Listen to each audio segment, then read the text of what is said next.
Obviously, like every other team in America, we're anxious to get going. We start full team practice on Friday. I've had a lot of good workouts. Guys have put in a lot of work in the off season to get bigger, faster, stronger. I'm proud that they had a great fall academic semester, one of our best in a long time. So I think we have a group that has some discipline and is willing to do what's necessary. So now it's just a matter of getting our team back out there in a team setting. We're able to do group workouts right now and some elements of team practice, but anxious on Friday to really start full inter squads and getting after it. So happy to answer any questions. Raise your hand and get a mic to you. Mark, you obviously knew you had already lost 3 pitchers in the fall and wouldn't be here. Have you lost any other guys, or is everybody else? No, we are getting back to health outside of the guys that we already knew were out for the year, the three pitchers. So guys are getting back to health and anxious to see them all back out there. Yep. Mark, how have you seen Chris Cullen develop in the offseason? You mentioned the other night he's lost a lot of weight and it looks good. What have you seen from him? Yeah, we're hoping he very much has a transformation like Hunter Taylor did last year. Chris knows this is his last go-around. He knows that it's do well now or maybe baseball's over. So he's made a major commitment physically to get himself in the best shape he's ever been in, by far the best shape I've seen him since I've been here. And so you can see there's more life in the body. There's more energy. There's a better attitude on a daily basis. And he's been swinging the bat well so far in our workouts, and he's catching better. So at the end of the day, we need him to have a senior type year the same way Hunter Taylor did. What Hunter Taylor did last year caught everybody by surprise. We need Chris Cullen to do the same thing, and he's made the decisions and the commitments so far that can give him a chance to do that. You mentioned during the fall that you were going to have some conversations and do some research with some different ways to handle the pitching staff. Who are some of those people? What kind of research did you come up with over the course of the off season? And I guess in addition to that, would you rather just have 3 guys step up to show that they can be weekend starting pitchers versus having to manage the game differently? That's a loaded question, John. I think everybody would love to have 3 Cy Young Award winners on the weekend and have Mariano Rivera as your closer to just hand the ball to. But right now we are more of an unproven staff. We have talented pitchers on our staff, and watching 8 of our guys throw yesterday in sim games was very encouraging. But until we know for sure that we have 3 workhorses on the weekend to just hand the ball off to and say we'll see in the 7th inning, we don't have that yet. Doesn't mean we won't. But what we're trying to do is just study what the latest strategies are for winning games. At the end of the day, that's what we're trying to do. We're trying to win games, and major league teams now, through the use of analytics and studying statistics and trends, are starting to figure out ways to be creative if you don't just have Kershaw and Chris Sale to throw out there every day. So we talked to a number of major league teams. The Rays were very gracious with their time. Dodgers, Braves, a number of teams are very gracious with their times, and just trying to pick their brains. And how do you use pitchers? How do you look for the best matchups? How do you the traditional left-right, right-left has been done for a long time, but now it's number of pitches, it's number of times through the order. There's a million different ways you can try to tilt the advantages a little bit to your side. That's all we want to do. We just want to make sure we are up to speed with every possible way to give ourselves a little bit better chance to win. And whether that's how you match up in the 5th inning, whether it's how many times your starter goes through the batting order, again, there's a lot of ways, and we just want to make sure that we are always a step ahead, not a step behind of what the latest thing to do or the latest ideas are. Stay your left, great.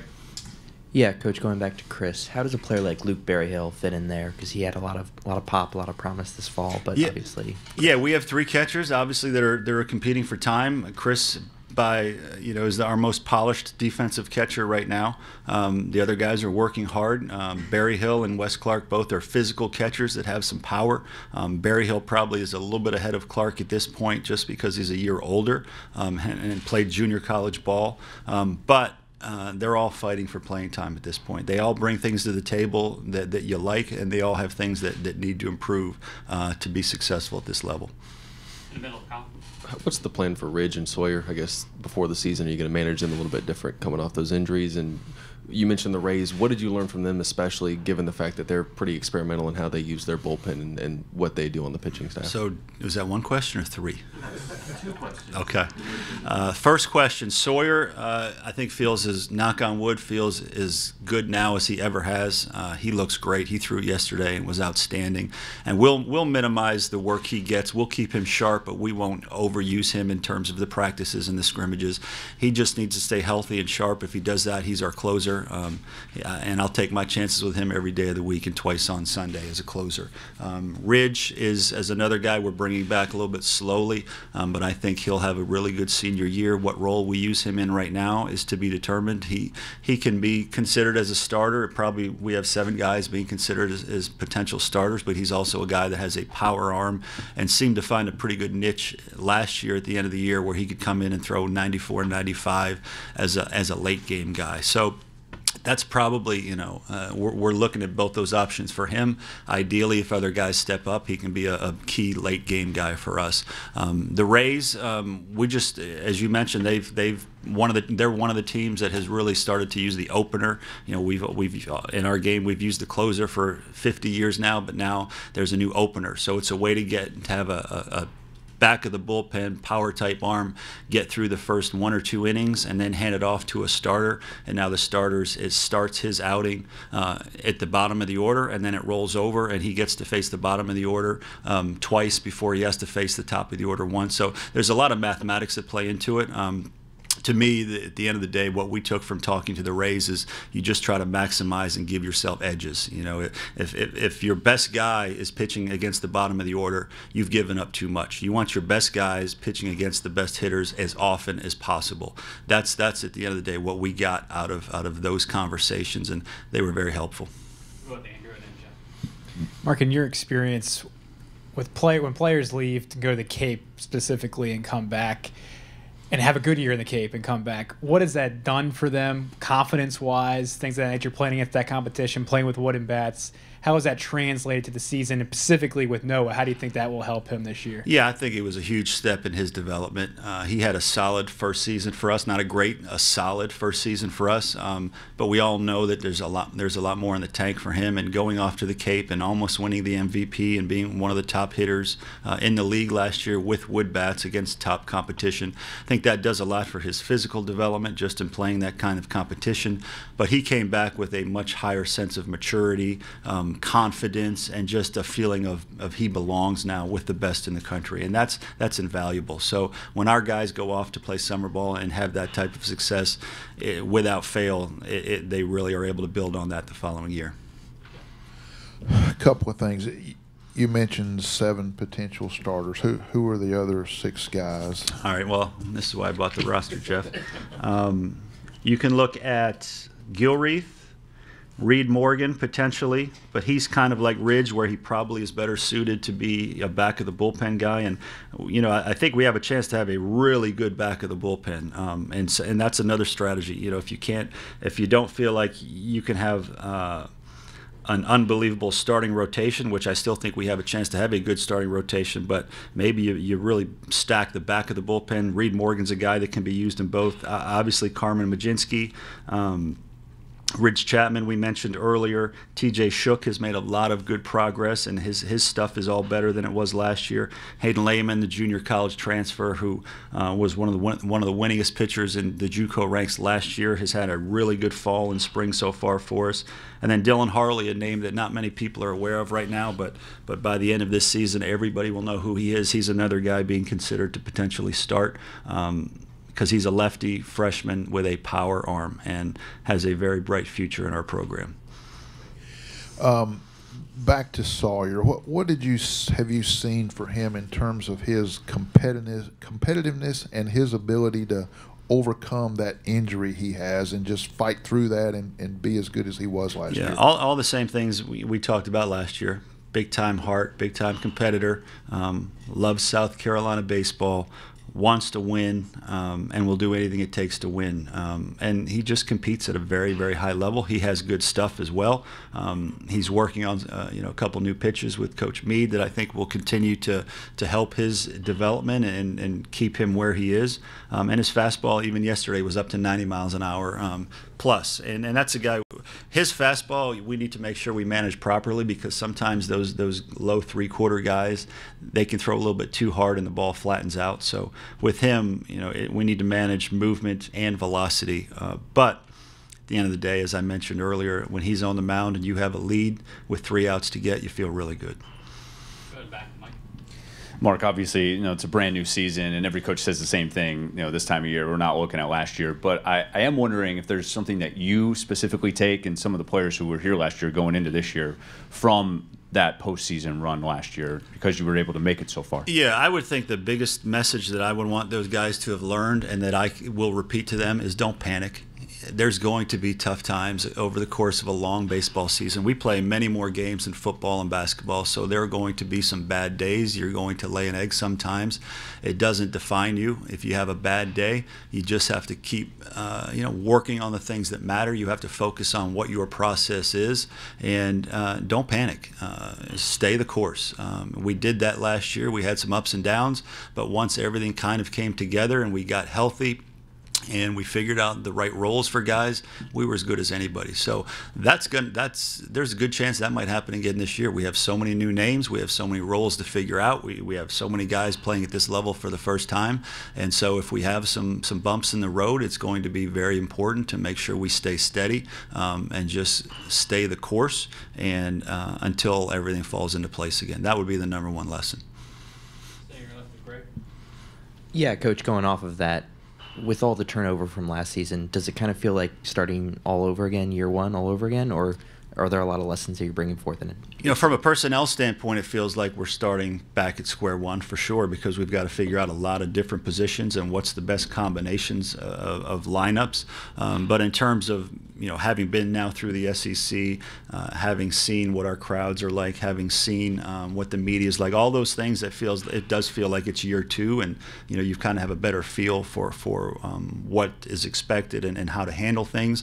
But from a personnel standpoint, at the end of the day, that's what is the most important, is who's on the field playing and trying to make pitches and get hits. That part is we've taken a step back now, and it's back to square one, and let's figure this thing out. Just one question this time, but for Wes Sweat, where do you see him kind of fitting into this, and is he part of that back of the bullpen that you guys? Very, very much so. He's another guy. Yesterday it was 90 to 92. Has really worked hard to clean up and simplify his arm action. He's got a short arm action. He hides the ball, and he has very good down angle on his fastball, especially. So he's also a mature kid that I don't think these games will be too big for him. He's a big time competitor, a mature kid, and he's going to get a lot of big innings for us, no question.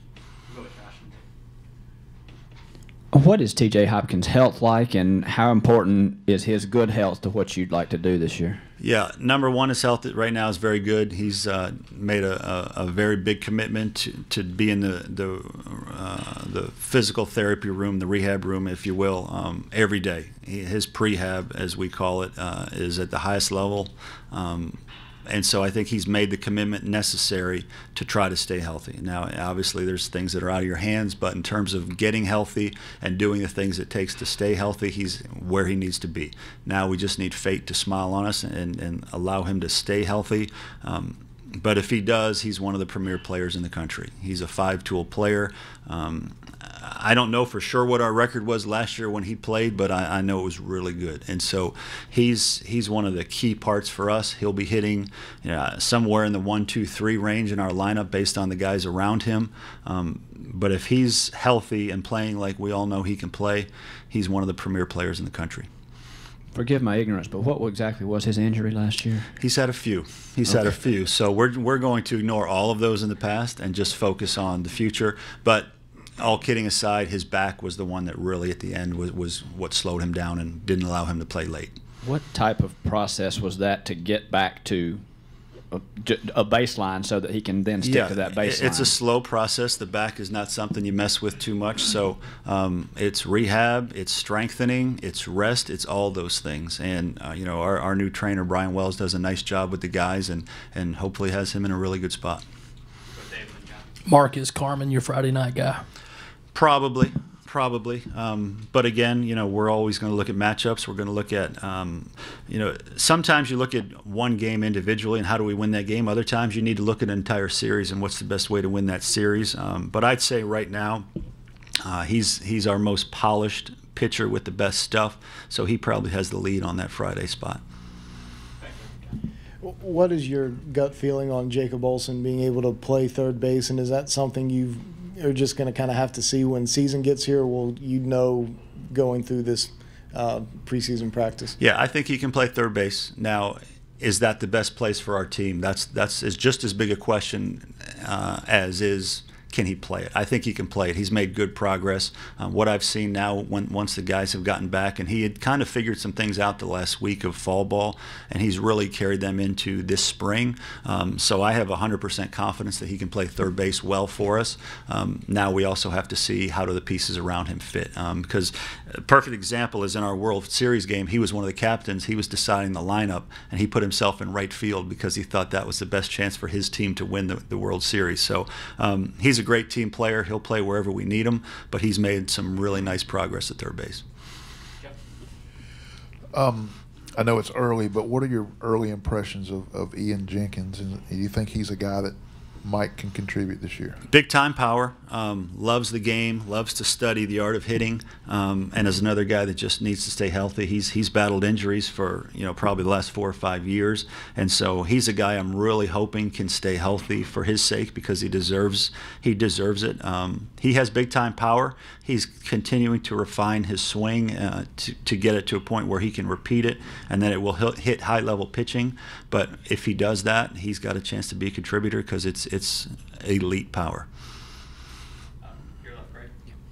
You talked about Noah having a good but not great freshman year. Carmen kind of seemed like he followed the same path where he took a lot of lumps. What's kind of changed for him? What's got to change for him mentally to be the ace this year? What has to change for him? I just think the natural progression of being a sophomore compared to being a freshman.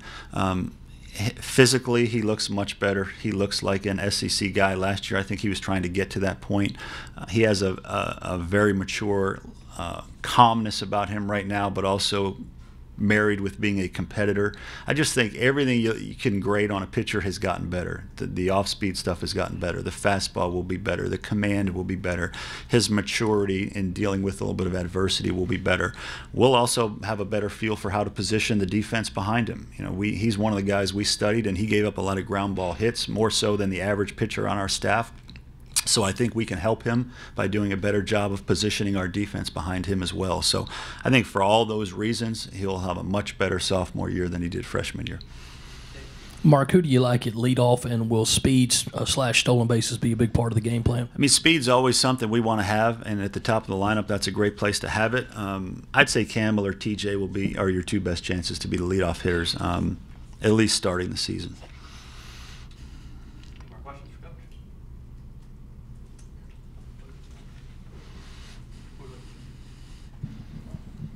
Can you talk about the process of playing North Carolina and NC State up there in Charlotte, and I guess going to North Augusta this year? Do you have a goal of how many different places you'd like to play, and would you foresee this program going to one of the big tournaments in, say, Houston, or one of the big weekend tournaments that are starting to happen a little bit more in college baseball? Yeah, that's a good question. There's a lot of factors that go into all of those decisions. One is the finances.